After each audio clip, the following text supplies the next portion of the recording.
Shalom bien-aimés dans le Seigneur, notre méditation du jour s'intitule « Qui êtes-vous est primordial ». Nous tirons notre texte dans Exode chapitre 3, le verset 11, qui nous dit ceci. Moïse dit à Dieu, « Qui suis-je pour aller vers Pharaon et pour faire sortir d'Égypte les enfants d'Israël ?» Alléluia. Vous n'excellerez jamais tant que vous ne savez pas qui vous êtes. Qui suis-je est la question sur laquelle reposera tout ce que nous ferons de grand ou de petit dans ce monde. Savez-vous pourquoi telle personne a toujours de petites idées et préfère des petites choses dans la vie? Parce que cette personne est petite dans son esprit, alors qu'une autre qui connaît sa grandeur en Christ désire des grandes, précieuses et merveilleuses choses de la vie. Chacun de nous réagit toujours en fonction de la personne qu'il a prédestinée qu'il est. Dans notre texte, Dieu faisait passer un entretien à Moïse afin de l'envoyer en Égypte. D'un côté, Pharaon était un roi Dieu, puissant et fort.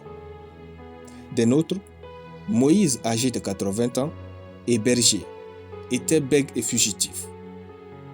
Lorsque Dieu dit à Moïse d'aller libérer son peuple, il est écrit, Moïse dit à Dieu, « Qui suis-je pour aller vers Pharaon et pour faire sortir d'Égypte les enfants d'Israël ?» Voyez-vous, tout ce que nous ferons dans ce monde, grand ou petit, reposera toujours sur qui nous sommes et non sur comment les choses sont autour de nous. Notre identité spirituelle est la clé d'une vie pleine de succès et de victoire. Qui êtes-vous vraiment, au fond de vous-même? Savoir qui vous êtes est le point de départ d'une vie idéale. Vouloir être tout nous pousse à combattre les autres.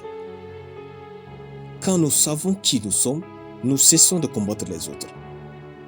Seul, vous voulez prophétiser plus, chanter plus, prêcher plus, prier plus, travailler plus, danser plus, jouer plus, bref, tout faire plus que les autres. Et comme vous n'arrivez pas, vous détestez ceux qui sont meilleurs que vous ou vous ne valorisez pas leur talent. Vous vous faites mal juste parce que vous ne savez pas qui vous êtes vraiment. Le jour où vous saurez qui Dieu vous a créé pour être en Christ, vous saurez que le monde est très vaste et qu'on peut tous être grands sans se jalouser et se détruire. Quand nous savons qui nous sommes, nous connaissons aussi notre valeur dans ce monde et dans la vie des autres. Pharaon avait ridiculisé Moïse à son arrivée en Égypte. Heureusement, Moïse savait déjà qui il était et avec qui il était parti en Égypte. Qui êtes-vous? La réponse se trouve en Christ et dans sa parole. Découvrez-la. Qui Dieu nous a créés pour être est cette partie de nous qui poussera les autres vers Dieu et à vouloir une vie meilleure. Qui Dieu nous a créés pour être est cette partie de nous qui apportera une révélation de Dieu à notre génération. Vous êtes très spécial pour manquer de vous révéler à ce monde. Qui vous êtes est la clé de votre destinée. Alléluia. Prions.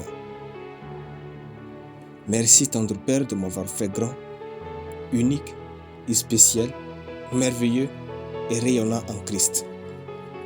Je marche dans ce monde dans une réussite totale et absolue au nom de Jésus. Je déclare que tout en moi travaille chaque jour de mieux en mieux pour la révélation de ma destinée et de mon être à ce monde au nom de Jésus-Christ. Amen. La lecture biblique en une année, Luc chapitre 1 à Luc chapitre 2. Soyez bénis, c'était le pain du ciel.